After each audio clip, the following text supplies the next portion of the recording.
श्री गणेशाय नमः, श्री सरस्वती नमः, श्री सद्गुरु रामचंद्राय नमः। हनुमान अत्यंत विश्वासी अनुसरो निभानासी, आलानंदी ग्रामासी, जेथे भरत श्रीनिवास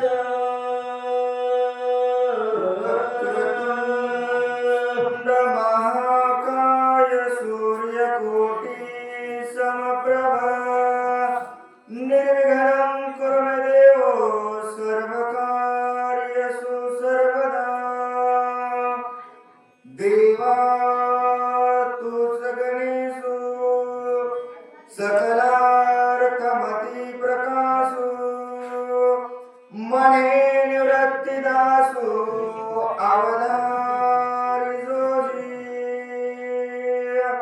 गौरीपुत्र गणरायाला कौशल्य पुत्र रघुनंदन अंजली सुद्धा हनुमंतराच्या चरणावरती, नाथ महाराजांच्या चरणावरती, महाराष्ट्राचे आराध्य दैवत छत्रपती शिवाजी महाराजांच्या चरणावरती नतमस्तक होऊन तुम्हा जमलेल्या सर्व वाचक सूचक श्रोते मंडळींच्या मस्तक हे पायावरी या वारकरी संतांच्या भव्य दिव्य असणारा अखंड हरिनाम सप्ताहानिमित्त जागरणाच्या दिवशी होणारा लक्ष्मण शक्तीचा कार्यक्रम म्हणजे मरडसगाव तालुका, गंगाखेड जिल्हा, परभणी या ठिकाणी सर्व गावकऱ्यांच्या वतीने आयोजित करण्यात आला।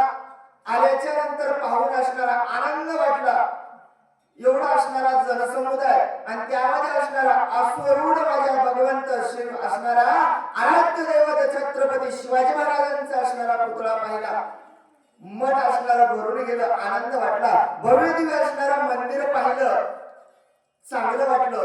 असा असणारा गोड विषय रात्रभर झाला चालू आहे आणि या लक्ष्मण शक्तीमधील 5व्या अध्यायाची कथा सांगण्याचा योग आला। आता आम्ही नवीन आहेत, जसं जमल तसं, जसे माझ्या हनुमंतराय बुद्ध्या देतील तसं सांगण्याचा प्रयत्न करणार आहे। 5व्या अध्यायाची सुरुवात करत असताना नाथमारा सांगतात, बाबा हनुमान अत्यंत विश्वासी अनुसरोनी बाणाशी, का माझ्या हनुमंतराचा विश्वास रामनामावर होता आणि त्या रामनामांकित बाण पाहिल्याच्या नंतर त्या बाणावर माझ्या हनुमंतराय विराजमान झाले, नंदीग्रामाच्या ठिकाणी आले। आल्याच्या नंतर भरत श्रीरामाचा निज भक्त भक्ती उल्हासित, आचार्य भक्तीचा व्रत, भरत निर्मुक्त चराचर। पाहिला सुरुवात केली माझ्या हनुमंतरायाने भरताच्या नगरामध्ये आल्याच्या नंतर। भरत असणारा रामाचा निज भक्त होता।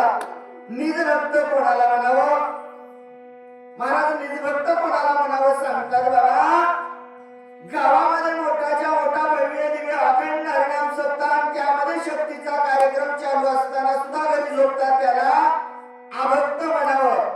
आपलं काम पडलं, संकट आपल्यावरती आलं, देवापाशी धावून गेला, देवाला मागितलं, देवा माझ्यावर संकट आलंय, धावून ये, त्याला भक्त म्हणावं। आणि देव संकटात आल्याच्या नंतर सुद्धा देवासाठी धावून जातो, प्रत्येक देवाच्या कार्यामध्ये संकटामध्ये सामील होतो, त्याला निजभक्त म्हणावं। असा असणारा भरत निजभक्त होता। निजभक्त असणारा असताना भरत उल्हासित झाला। काय केलं भरतानं? भक्तीला वाढवलं, भक्तीला उल्हासित केलं। कोण होते भरत? स्वयंपाकाचार्य नाही, रामायणाचार्य नाही, भागवताचार्य नाही, भक्तीचे आचार्य असणारे माझ्या भरत होते। भरतानं भक्तीचा विस्तार केला। कसा कसा केला सांगू लागले। भरत भक्ती विस्तारली, भरत भक्ती प्रकाशिले, भरत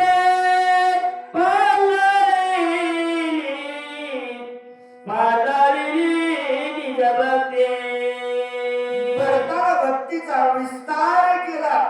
आपल्या जवळ भक्ती होती ना, आपल्याच जवळ नाही ठेवली, संपूर्ण नगरामध्ये असणारा त्या भक्तीचा विस्तार केला, पाळलं, मोठं केलं, जिकडं तिकडं प्रसार भक्तीचा केला। केल्याच्या नंतर भक्तीचा निरंजन, भक्तीचा विसावा, भक्तीचा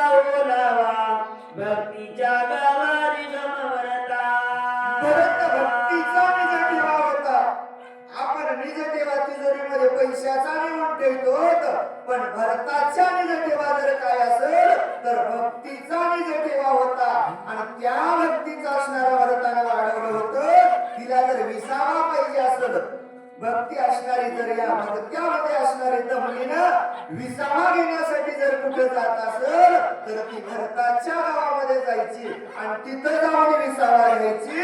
घेतल्याच्या नंतर भरत सत्य भरत राम भरत साचरण भरत प्रगट राम राहो सर्वत्र पाव सर्वाचे. काय विसावा घेत असेल का? कारण तिथं भक्तीला ओलावा भेटत होता.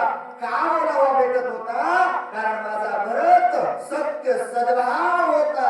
भरताच्या मनामध्ये दुजाभाव नव्हता, सद्भावना भरताच्या मनामध्ये होते. जेवढे काही गावातील लोक दिसतील, जेवढे काही भेटतील त्यांना असणारा चांगला पाहणारा भरत होता. सर्वागती असणारा राम पाहणारा माझा भरत होता. हनुमंतराय पाहू लागले. भरत आपगिर भक्ती भरत मन भरी विरक्ती भरत भैली निज शांती कुट भोगिती स्वानंद. भरताला असणाऱ्या भक्तीला अपंगत्व निर्माण केलेलं होतं. त्या नंदीग्रामाच्या ठिकाणी भक्ती आल्याच्या नंतर बाहेर जातच नव्हती. का?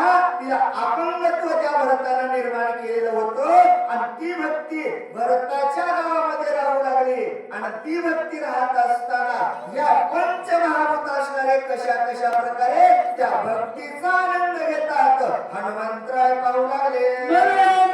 चंदनाची बैजारी बाई वा तेने डोंगर सर्वई केला लवलाई चंदना. मलयांत्रीच्या काही असणार चंदनाचं झाड असतं आणि ते झाड असणार एक झाड संपूर्ण डोंगर असणारा चंदन करतो. कोण केलं? आपल्या परिसरामध्ये मोतीराम महाराजासारखे, मारुतराव महाराजासारखे अनेक जनाबाई सारखे असणारे संत या ठिकाणी झाले. या संतांनी काय केलं? कसं भक्तीला वाढवलं, कसं गाव त्या ठिकाणी भक्तिमय केलं, पुढं सांगू लागले. नाही आपण तेथे गेला नाही पुढे आणला अंगवात कवरुनी गेला ते बेगिरी गेला चंदना.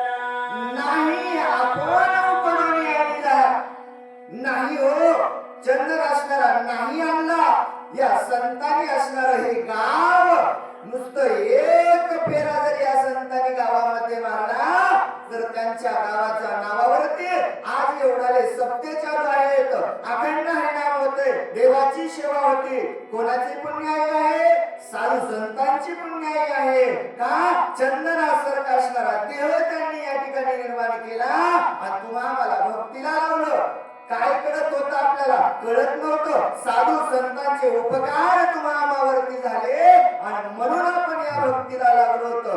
त्या असणाऱ्या साधू संतांच्या एका शब्दामुळे आपण राम नाम म्हणायला लागलो होतो. तसा असणारा चंदन एकदा का जर चंदनाचा वारा आला शीतळ शांतीचा वारा, त्याने सुख झाले या शरीरा. असा असणारा भक्तिमय वारा त्या नगरामध्ये आला. आल्याच्या नंतर वनस्पतीचा परिवार चंदन केला डोंगर भोग तसे चोपेल सुवास त्वरवरेना. एक वनस्पतीचा परिवार जास्त नव्हते, एकच संत असणारे निर्माण झाले आणि त्या एका संताने असणार संपूर्ण गाव राममय केलं. जिकडं जावं, जिकडं पाहावं तिकडं राम नावाचा जयकार हनुमंतराय पाहू लागले. माझ्याची हृदय भगवंत तू भगवंत मूर्ती म्हणता तेने काय नवे प्राप्त सभाग्य संत त्रिजगती. माझ्याच हृदयी भगवंत आणि तो भगवंत मूर्तिमंत आहे बाबा. या आपल्या हृदयामध्ये असणारा जो भगवंत आहे ना त्याच्यापासून काय प्राप्त करता येत नाही, सर्वस्व प्राप्त करता येते. पण काय करता आलं पाहिजे? ओळखता आलं पाहिजे ना. तुझं आहे तुझं पाशी परी तू जागा चुकलाशे आपल्याच हृदयामध्ये असणारा तो भगवंत आहे, पण आपल्याला ओळखता आलं नाही. आपण या हृदयातला भगवंत सोडून देतो आणि दुसऱ्याच भगवंताच्या मागे लागतो. पण भरतानं या हृदयामधला भगवंत ओळखला आणि त्रिजगतामध्ये कशा प्रकारे सुखरूप नांदू लागले. दृष्टी विषय समता राम रूपे देखत भरत दृष्टा दृष्टा दर्शन घेत सदच होत रामरूप. दृष्टीचा विषय त्या ठिकाणी सांगतात बाबा पंच ज्ञानेंद्रिय, आणि याच्यावर असणारा पहिलं दृष्टी आहे. या दृष्टीचा विषय भरताच्या नगरामध्ये भरताचा झालेला होता. या दृष्टीनं पाहणारी वस्तू, पाहणारे भरते आणि दिसणारी गोष्ट कोण झालती? राममय झालती. या डोळ्याला रामाशिवाय दुसरं काही दिसत नव्हतं. अशी भक्ती भरताची हनुमंतराय पाहू लागले. प्रवादीच्या प्रबळताचे दान शब्दात श्रीराम आपण श्रवित्रावक श्रवण स्वयचित गण होमोनी टाके. दुसरं ज्ञानेंद्रिय सांगितलं बाबा कान आहेत. या कानावरती पडणारा भरताच्या प्रत्येक शब्द काय झालता बाबा? राममय झालता. काही जरी कोणी बोललं, शिवा जरी कोण दिल्या ना, तर या कानानं राम ऐकू यायचं. का? एवढी वृत्ती असणारी त्या भक्तीमध्ये विराजमान झालेली हनुमंतराय पाहू लागले. गाणी गीता वाचा वासास बाह्य परेश ध्येय ग्राता ग्राण जमत चिदाकाश मौनी टाके. या नाकाचा विषय असणारा भरताचा नसणारा राममय झालेला होता. या नाकानं वास घ्यायचा, सुवास घ्यायचा, तो असणारा राममय झालता. चांगला वास आला की तिकडं खायला जात नव्हता भरत. का? कारण विषय असणारा राममय झालता. सुवास दुर्वास काहीच नव्हतं. रामरूप असणारं शरीर झालं. झाल्याच्या नंतर तोच्या घेता जाय स्पर्शाशी तव दोहिते राम प्रकाशी. तोच्या स्पर्शनाशी सहज समरसी श्रीरामा. त्वचेचा विषय असणारा त्या ठिकाणी राममय झालेला होता. काय करावं काहीच कळत नव्हतं. या त्वचेला असणारा स्पर्श जरी झाला, राममय झालेली त्वचा का राममय झाली असेल? आपल्याला थंडीत गेलं की गार लागतं, उन्हात गेलं की ऊन लागतं. ती त्वचा असणारी सांगते बाबा इथं गरम आहे, इथं गार आहे. पण भरताची त्वचा कशा प्रकारे झाली? माझी मन झाली या नावरवाच्या. विषयच राहिला नव्हता. या त्वचेचं भान राहिलं नव्हतं, देहाचं भान राहिलं नव्हतं. राममय वृत्ती भरताची झालेली हनुमंतराय पाहू लागले. वडी त्रिपुटी झाली देशदारी रसना वसंडी रसाते.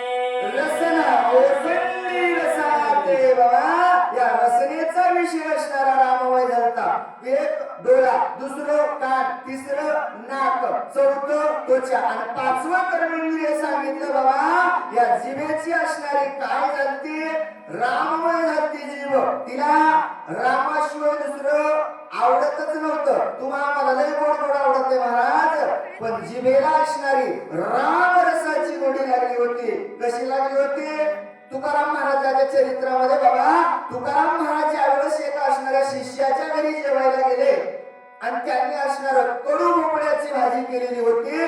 दोघही जेवायला सोबत बसले, दोघांनी खायला सुरुवात केली.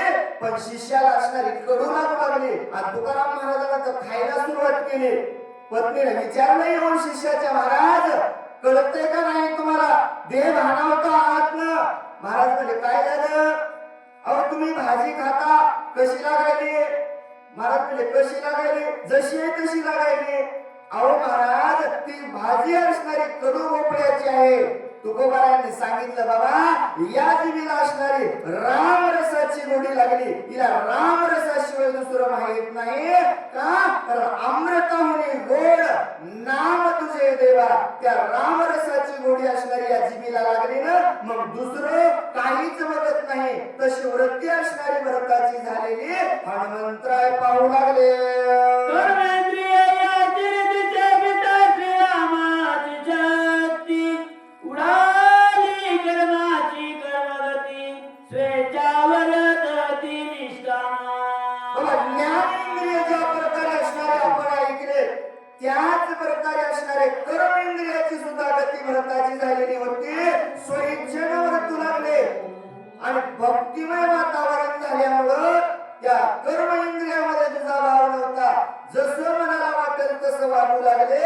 कसं कसं वागतात ऐसा भरत रामे कोंदला, तो देशची राम झाला. हनुमान अत्यंत सुखावला, देखो लागला अपूर्व. ऐसा देशाची राम राम झाला बाबा. या देशाकडे माझ्या हनुमंतरायानं पाहिलं. आनंद माझ्या हनुमंतरायाला वाटला का, कारण माझ्या हनुमंतरायाला राम नामाशिवाय दुसरं काही आठवत नव्हतं, माहित नव्हतं. आणि त्यामध्ये असणाऱ्या भरताकडे पाहिलं. आनंद हनुमंतरायाला वाटला. वाटल्याच्या नंतर नगर भयानक वृक्षतो निराम राम, राम रूप सकल ध्रुमा, प्लवंग विस्मिता. हनुमंतरायाने पाहिलं बाबा. नगराबाहेर सुद्धा असणारा राम राम झालेला होता. एवढे डोळ्यानं हनुमंतरायानं पाहिलं. डोळे असणारे हनुमंतरायाचे तृप्त झाले. तृप्त झाल्याच्या नंतर हनुमंतरायाच्या डोळ्याला एवढं दिसायलंय, पण कानाला ऐकू आलं तर खरं म्हणावं डोळे बंद केले. काय काय ऐकू लागले. ईशान मनुमिति राम कृणे कोणरी राम नामे, वायुवरच राम नामे, योम रामे कोंडले. डोळे बंद माझ्या हनुमंतरायाने केल्याबरोबर दाही दिशा राम राम राम, जय राम श्रीराम म्हणू लागला. वारा सुद्धा राम म्हणू लागला. अजून काय काय बोलू लागले. सत्संगे धरा सदर, गोडे वागविते निरंतर. वा साधुने कठिनत्व प्रकार, मृदुवार स्वय झाली. पंचमहाभूते त्या ठिकाणी सांगत असताना त्यामध्ये 5 महाभूतापैकी असणारं पहिलं पंचमहाभूत सांगितलं बाबा धरित्री. ही धरित्री असणारी या शरीरामध्ये जमीन सांगितली. आणि या शरीरामध्ये असणारी पंचमहाभूतापैकी एक धरित्री. कशा प्रकारे या शरीरामध्ये राहणाऱ्या भूतांना दुजा भाव करीत नव्हती, एकोप्याने राहत होती. मरण असणारी झाली आणि प्रत्येका संग नरमपणानं ही शरीरातली धरती वाहू लागली. पण वरची धरती कशी कशी वाहू लागली. सत्संगती वनवनी अति शांती दरे चाली, एकात्मता विस्तारली, वर तोला जलीय विरुद्ध. त्या नगरामध्ये असणारी धरती हनुमंतरायानं पाहिली बाबा. त्या धरतीला असणार संताची संगत झाली. आणि एकदा का जर संताची संगत झाली तर या गंगाखेडचं तीर्थक्षेत्र होतं. कोणाची संगत झाली. संताची संगत झाली. आणि संताची संगत झाल्यामुळं या जमिनीनं असणार आपलं कडकपण सोडून दिलं. मऊ असणारी झाली. झोपणारालाही बसू देत होती, ऐकणारालाही बसू देत होती. तुझा भाव असणारा सोडून दिला. दिल्याच्या नंतर सत्संगती झाली जीवना, विसरून या दोघपणा. ऐक्य व्रती सकळ जना, अति स्वानंद मधुरत्वे. अति स्वानंद मधुरत्व. दुसरी सतसंगत असणारी पाण्याला झाली. पंचमहाभूतापैकी असणारा दुसरं पाणी आहे आणि या पाण्याने असणारं अधोगमन सोडून दिलं. शरीरामध्ये असणारं जे पाणी राहतं ना त्या पाण्याने असणारं अधोगमन सोडून त्या ठिकाणी कशी असणारा तुझा भाव पाण्याला सोडून दिला. पायापासून डोक्यापर्यंत प्रत्येकासंग सारखं या शरीरामधलंही पाणी राहत होतं. मग जमिनीवरचं पाणी कसं कसं राहू लागलं. सत्संगती झाली जीवना विसरून आलो गमना ऐकिवरती जगजना अति स्वादन मधुरत्वे.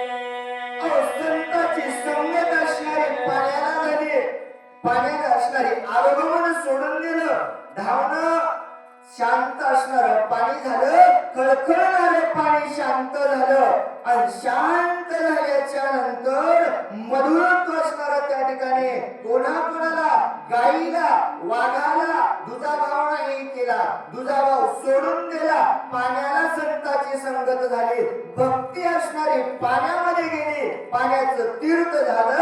झाल्याच्या नंतर गाय देखोनी सजन निवमी देखोनी जीवन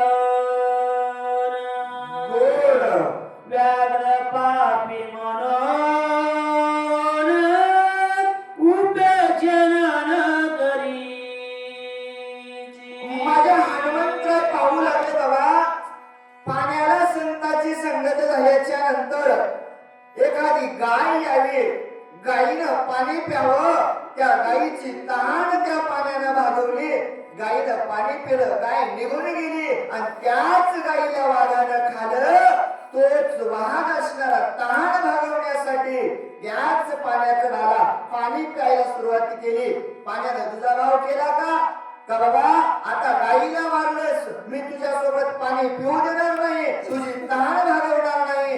नाही ना दुजाभाव नाही केला का संताची संगत पाण्याला झाली. दुजाभाव सोडून दिला. हनुमंतराय पाहू लागले. केदारची होता सत्संगती वाह आकर्षून दाहक शक्ती.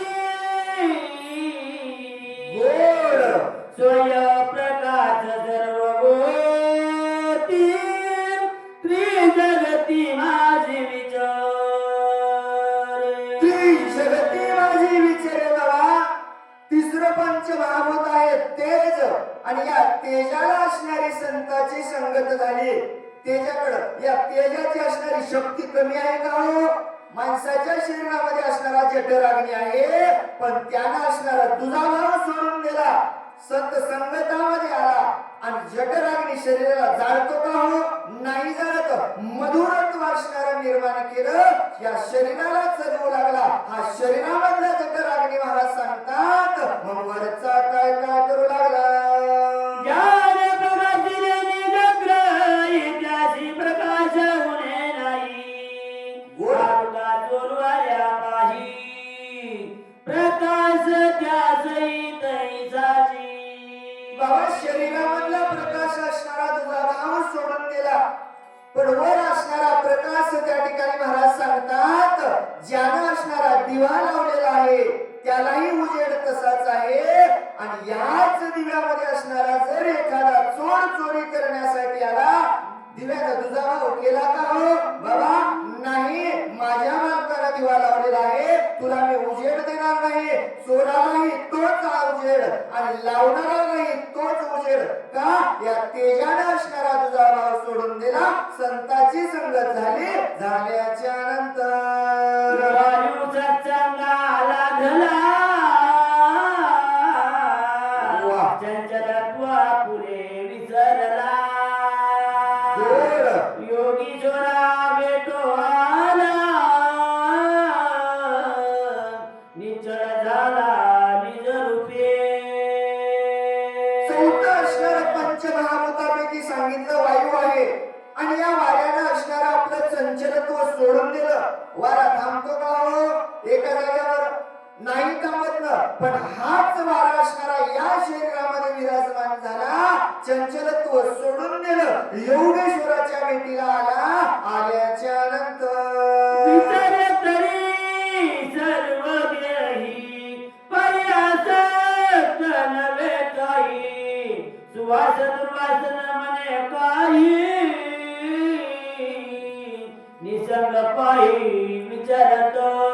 निसंग पाही विचरत बाबा वाऱ्याला संताची संगत झाली.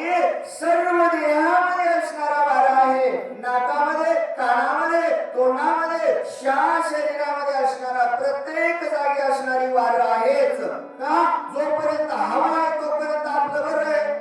एकदा का शरीरात ती हवा निघून गेली की मग राम नाम सत्य म्हणावं लागतं. पण हा वारा असणारा या शरीरामध्ये राहत असताना वाऱ्यानं तुझा भाव केला नाही. का मी या जागी राहणार नाही, मी त्या जागी राहणार नाही, मी दुर्गंधीच्या ठिकाणी राहणार नाही, असा तुझा भाव वाऱ्यानं सोडून दिला.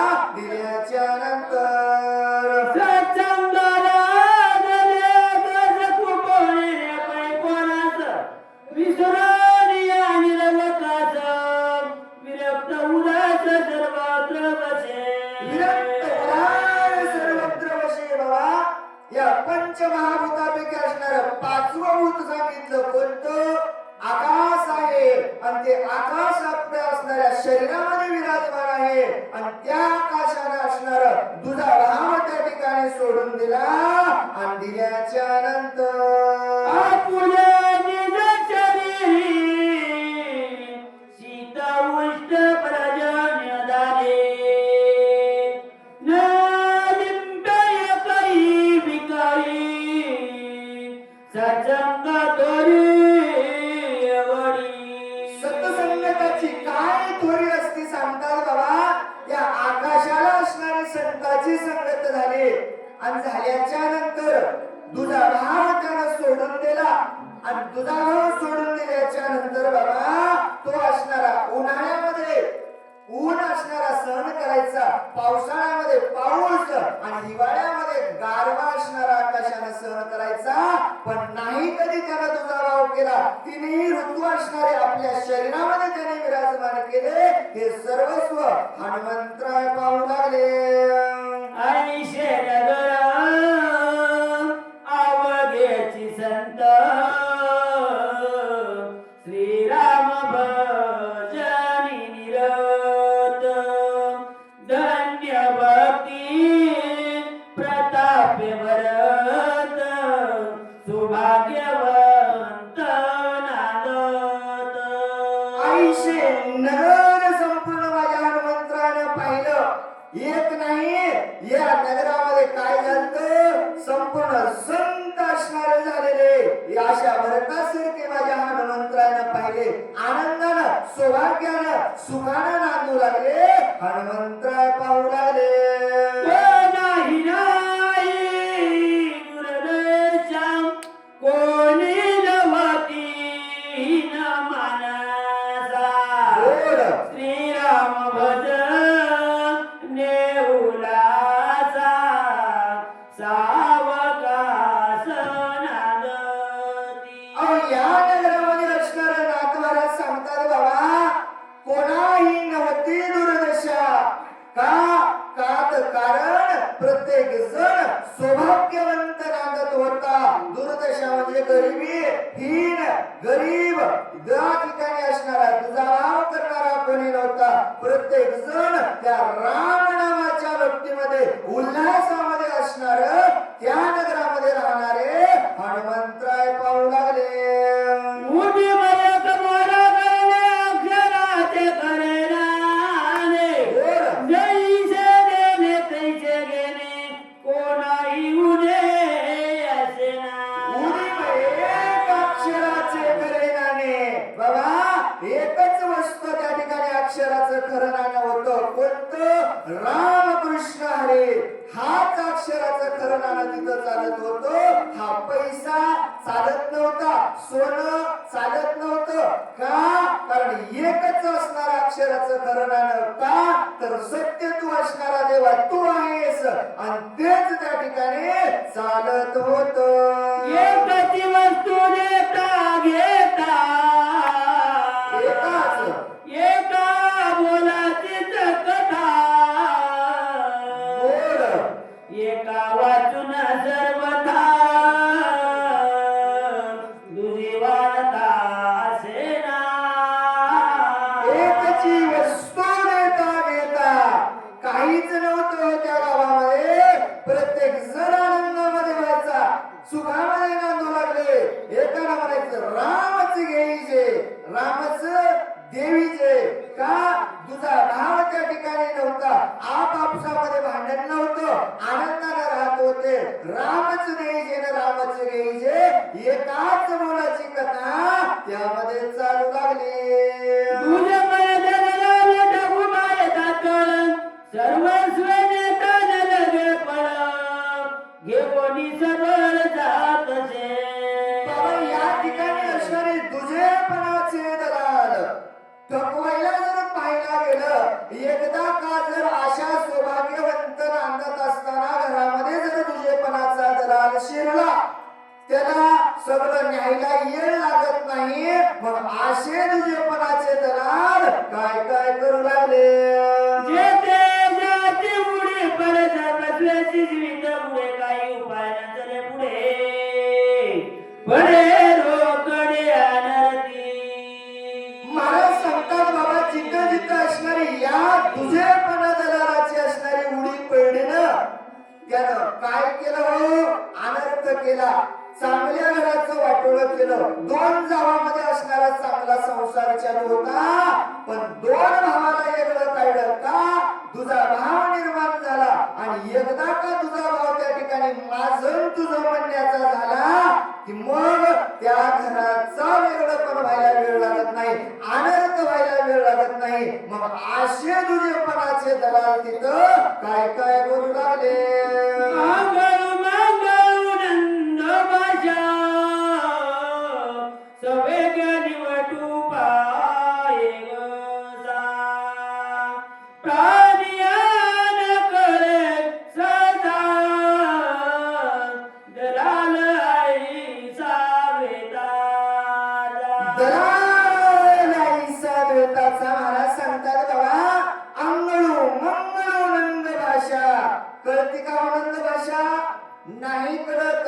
महाराज उदाहरण देत असताना सांगतात बाबा, दुजेपणाचा दलाल जर त्या ठिकाणी सरला ना, दोन भावाचा सुखाचा संसार चालू असताना दुजेपणाचा दलाल कसा शिरतो, भाषा कशी बोलतो, काय हो तुम्हाला कळत नाही?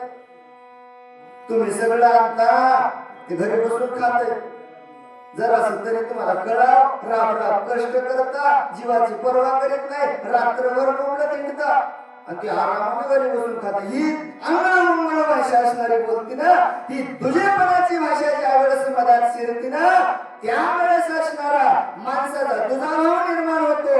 दुसऱ्याला कळत नाही, पण ही नंद भाषा असणारी बोलत असताना त्या भारताच्या नगरामधल्या लोकांनी ऐकली.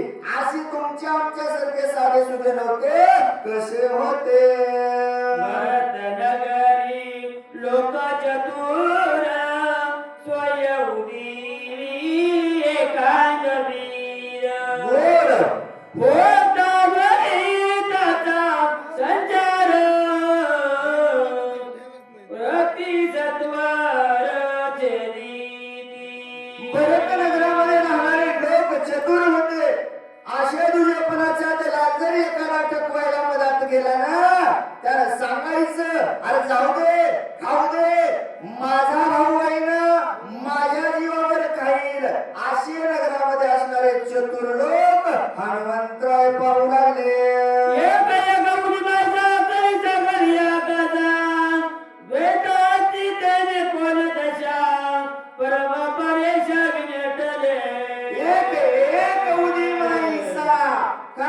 भरताच्या नगरामध्ये एक एक असणारे लोक असे होते की का तिथं दुजेपणाचं, दुजाभाव, द्वेष, माझं तुझं हे काहीच नव्हतं. आणि एवढं असणारा हनुमंतराय त्या ठिकाणी पाहू लागले.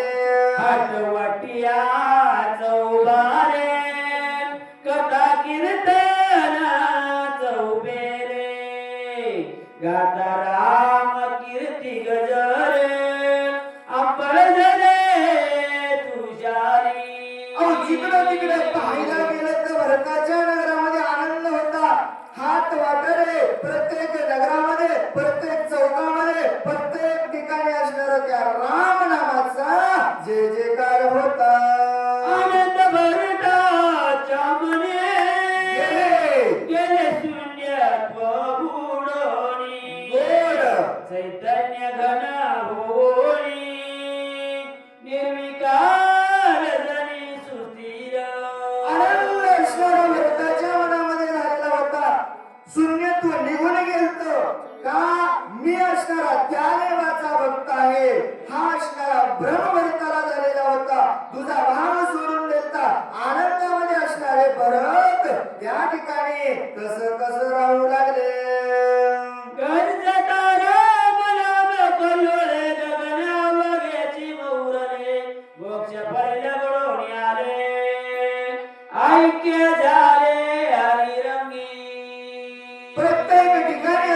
राम नामाचा गजर चालू होता. मोक्षाचं फळ असणार त्या ठिकाणी रगडून आले. का? कारण प्रत्येक जण असणार राम राम म्हणू लागलं. कमी होती का? नाही. आनंद होता, सुख होतं, समाधान होतं. जिकडे तिकडे त्या राम नामाचा जे जयकार होता. हनुमंतराय पाहू लागले. देखता नगर व्रतांत बोल. गोपी स्वानंद डुलत वा वा वा.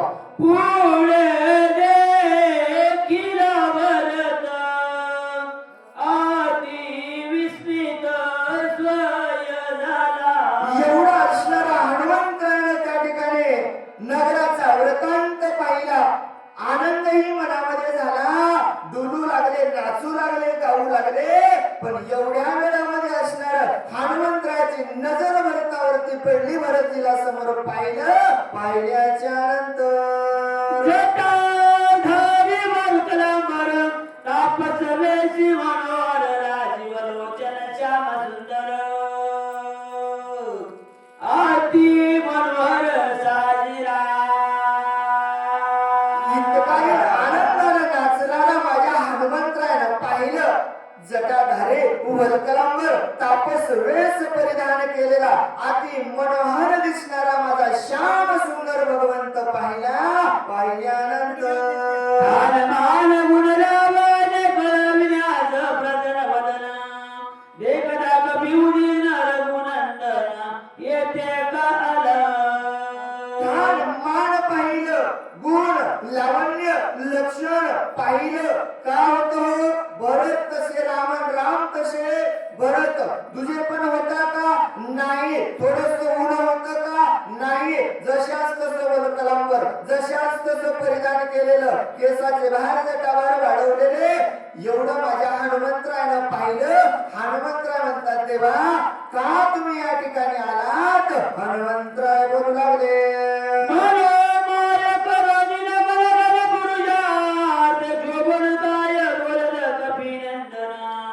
कोण विघ्न तुझाले.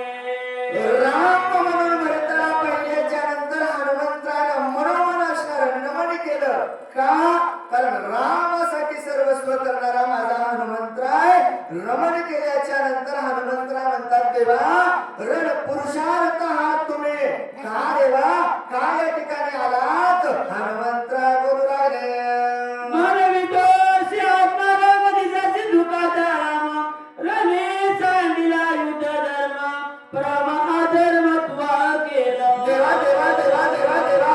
अरे देवा म्हणतोस ना मी आत्मा राम आहे. पण तुझ्याकडे पाहिला गेलं सर्व दुःखाचा डोंगर देवा तुझ्यावर डोक्यावरती दिसतंय. रणभूमीच्या ठिकाणी लक्ष्मणाला सांडून का या ठिकाणी आलात? हनुमंतराय बोलू लागले. वीर वीर परम उदार रण प्रवीण माजुर प्राणी गर्जती अपार ते समग्र लटिकेची. काय देवा तुला काय म्हणावं? वीर वीर सूर पंचानन सर्वस्व असणारे देवा. 4 वेद 6 शास्त्र 18 पुराण असणारे देवा. तुझ्या नावाची कीर्ती गरजेतात रे देवा. देवा हे सर्वस्व खोट आहे. हनुमंतराय बोलू लागले. लटिके तुझ्या कुळाच्या लटिके तुझ्या व्रताच्या कळ लटके तुझ्या प्रताप बळ लटिकाच केवळ पुरुषार्थ. देवा तुझं कुळ लटक आहे. देवा तुझं शीळ लटक आहे. देवा तू केलेला पुरुषार्थ लटक आहे. तू केलेला धर्म लटक आहे. तू केलेला पराक्रम लटक आहे. नवे नवे देवा तूच खोट आहे. हनुमंतराय बोलू लागले. तुझं पुरुषत्वच नाही काही स्त्रीत्व तुझं माझे नाही. नपुंस पाहून पायी वेश तोई लटिकाची. काय म्हणावं देवा तुला? तुला जर पुरुष म्हणावं देवा, पुरुषाचं काम आहे क्षत्रिय कुळामध्ये जन्माला आल्याच्या नंतर रणभूमीच्या ठिकाणी युद्ध करावं. त्याला पुरुष म्हणावं. पुरुष कसं म्हणावं देवा? रणभूमीच्या ठिकाणी सोडून या ठिकाणी आला. बाई म्हणावं. बाई सारखा वेश नाही. अरे देवा नपुसक जर तुला म्हणायला गेलं ते सुद्धा कमी पडेल. इतका तू खोटा आहेस हनुमंतराय बोलू लागले लटकी तुझी धरती कीर्ती लटकी तुझी शौर्य शक्ती लटकी तुझी किती गती लटिकालीची ती श्रीरामा रामा तुझी धरती व्रती कृती नवे नवे रामा शौर्य शक्ती नवे नवे रामा तूच या ठिकाणी खोटा आहेस हनुमंतराय बोलू लागले व्रताची वाढविले नाम व्रता तुझे नेम धर्म वा व्रता तुझे धर्म रघुतम व्रताची काय देवा काय तुझं हे एवढा असणारा पुरुषार्थ केला एवढं नाव वाढवलं रामा हे खोट आहे तू केलेला नेम तू केलेलं धर्म तू केलेलं कर्म तू केलेलं कार्य रामा रामा रामा रामा हे सगळं तू केलेलं खोट आहे हनुमंतराय बोलू लागले जी तुका पुरुषार्थ केला ती तुका वयाची वाढविला धर्मावर लाविला रणी सांगिला सोमित्र रामा तू आतापर्यंत जेवढा पुरुषार्थ केलास ना रामा सगळा वाया गेला नवे नवे रामा हे सगळं शास्त्र पुराण असणार तुला चांगलं म्हणत होत या शास्त्राला धर्माला पुराणाला असणारा डाग तू लावलास. रामा हे सगळं खोटं आहे हनुमंतराय बोलू लागले विभीषण सांगिले अनाथ सुग्रीव सांगिला तेत रावण घात करावया रामा रामा रामा तुला कळालं नाही शरणागत आलेला विभीषण 18 पद्म वानर 56 कोटी गोलामल 72 कोटी रेस सख्खा भाऊ लक्ष्मण रणभूमीच्या ठिकाणी रावणाला घात करावा यासाठी सोडून इथं आला रामा आम्ही एक बोला गुळ घेऊ तू ब्रह्मांड गोळ काय से रावणाचे बळ रणी सकळ जिंकावया रामा रामा रामा जरासं थांबायचं असतं अरे आम्ही एक गोलंगुल असणारे कमी नव्हतो रामा अरे ब्रह्मांड घेण्याचं सामर्थ्य या वानरामध्ये होतं एक क्षणभर जर रामा राहिला असता आलो असतो लक्ष्मण उठवला असता सीता सोडवली असती रावणाला मारलं असतं विभीषणाला राज्य दिलं असतं रामा अन्याय तुम्ही केला हनुमंतराय बोलू लागला